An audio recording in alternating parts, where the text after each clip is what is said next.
शून्याङ्क ज्ञात कीजिए और शून्यंकों तथा गुणांक के बीच के संबंध की सत्यता की जांच कीजिए।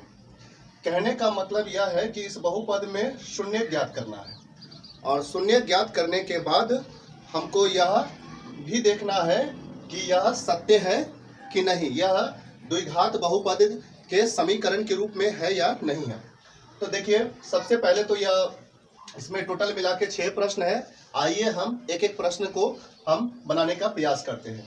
तो देखिए, आप एक क्वेश्चन को आप अच्छे तरीके से जो है बनाने का तरीका जब आप समझ लीजिएगा तो आप पांचों 6 प्रश्न जो है आप अपने से बना लीजिएगा। प्रयास कीजिएगा ये सभी प्रश्न को समझने के बाद अपने से बनाने का प्रयास कीजिएगा। नहीं बनेगा तो ये सारे प्रश्न जो है आपको यहाँ बना दिया जाएगा। चलिए, पहला प्रश्न है x² - 2x - 8। चलिए हल करते हैं। सबसे पहले हम यहाँ पर लिखेंगे हल। हल लिखने के बाद यह बहुपद के रूप में है, x² - 2x - 8। तो ये बहुपद के रूप में है, तो सबसे पहले हम समीकरण के रूप में इसको लाएंगे। समीकरण के रूप में लाने के लिए x² - 2x - 8 बराबर 0 करेंगे। तो 0 करेंगे तो समीकरण के रूप में आ जाएगा। अब देखिए, हमको यहाँ पर क्या क्या करना है। सबसे पहला, इसमें बनाने से पहले हमको क्या करना है, 0 के बराबर करना है। 0 के बराबर जब हो जाएगा तो पहला पद और अंतिम पद यानी कि पहला पद और तीसरा पद में गुना करना है। तो गुना करना है तो यहाँ पर x है, x² है और यहाँ पर 8 है। x में 8 से गुना करेंगे तो x में 8 से गुना करेंगे तो 8 आएगा और यह 8 जो है माइनस में आएगा। यह 8 क्या किस में आएगा, माइनस में आएगा। अब इस 8 को 2 भागों में ऐसा तोड़ना है, 8 को 2 भागों में ऐसा तोड़ना है कि ये बीच के बराबर का आ जाए। ठीक है, तो बीच के बराबर का आ जाए तो गुना करने पर 8 आए और उसके बाद जोड़ने या घटाने पर -2 के बराबर आए, -2x के बराबर आए। यही चीज को हमको देखना है। तो देखिए, सबसे पहले हम क्या करेंगे कि अगर इसको -4 और +2 -4 और +2 के रूप में अगर हम तोड़ेंगे तो 4 दूना 8 आ जाएगा, -8 के बराबर आ जाएगा। और इसको -4 और +2 के रूप में अगर लिखते हैं तो इसका मान जो आएगा वो -2 आएगा, जो कि इसके बराबर हो जाएगा। तो इस बात को जो है हम यहाँ पर लिखेंगे। तो पहले x² है तो x² लिखे और उसके बाद -4 है तो -4 और +2, ठीक है ना, और -8 बराबर 0।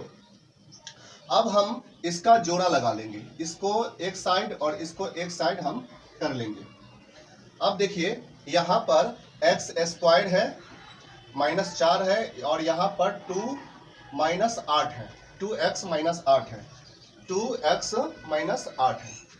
तो अब देखिए हम क्या करेंगे, इसमें कॉमन लेकर अलग लिख देंगे, इसमें कॉमन लेकर अलग लिखेंगे। तो x² और -4 में जब हम कॉमन लेंगे तो यहाँ पर हमारा x कॉमन होगा, यहाँ पर x कॉमन होगा और हम बाद में यहाँ पर x - 4 लिखेंगे। ठीक है, इस साइड का अगर हम करेंगे, यहाँ पर 2x है, अगर इस साइड का अगर हम करेंगे तो इसमें जो है 2 कॉमन आएगा, 2 कॉमन आएगा और यहाँ पर x और x - 4 लिखेगा। ठीक है, 2 कॉमन आ गया, x उतर गया, 2 दूना 4 तो 4 लिख देंगे। ठीक है, बराबर 0। अब देखिए, ये जो बाहर वाला है उसको एक साइड लिख देंगे, यानी कि x और e +2 एक साइड लिखे और इस दोनों में से कोई एक को एक साइड लिख देंगे, x - 4 बराबर 0 कर देंगे। ठीक है, अब यहाँ पर x +2 बराबर और यहाँ पर कितना है, x - 4 बराबर, तो x बराबर, अब e +2 है और बराबर के इस साइड जाएगा तो -2 होगा। ठीक है, और यहीं पर x होगा और x बराबर e - 4 है, बराबर का इस साइड जाएगा तो +4 आएगा। लीजिए अल्फा का मान निकल गया, अल्फा बराबर -2, एक शून्यक यह हुआ और दूसरा शून्यक बीटा बराबर जो है 4 हुआ। अल्फा का मान -2 और बीटा का मान 4। अब अल्फा का मान और बीटा का मान जब निकल गया है तब हमको क्या करना है, यहां से करना है जांच। यहां पर लिखिएगा जांच। जांच किस किस चीज का करना है, तो शून्यंकों का योग का जांच करना है और शून्यंकों का गुणांक का जांच करना है। तो हम यहां पर करते हैं शून्यंकों का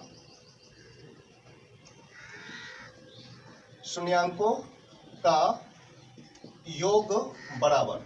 तो शून्यंकों का योग बराबर एक फॉर्मूला होता है और वह फॉर्मूला होता है अल्फा प्लस बीटा बराबर माइनस बी बट्टा ए। ये फार्मूला हुआ शून्यंकों का योग का फार्मूला, अल्फा प्लस बीटा बराबर माइनस बी बट्टा ए। चलिए इसका मान पुट करते हैं। तो अल्फा के जगह क्या लिखेंगे, अल्फा के जगह लिखेंगे -2 और प्लस का चिन्ह है, प्लस का चिन्ह। अब बीटा के जगह क्या लिखेंगे, 4 लिखेंगे, ठीक है।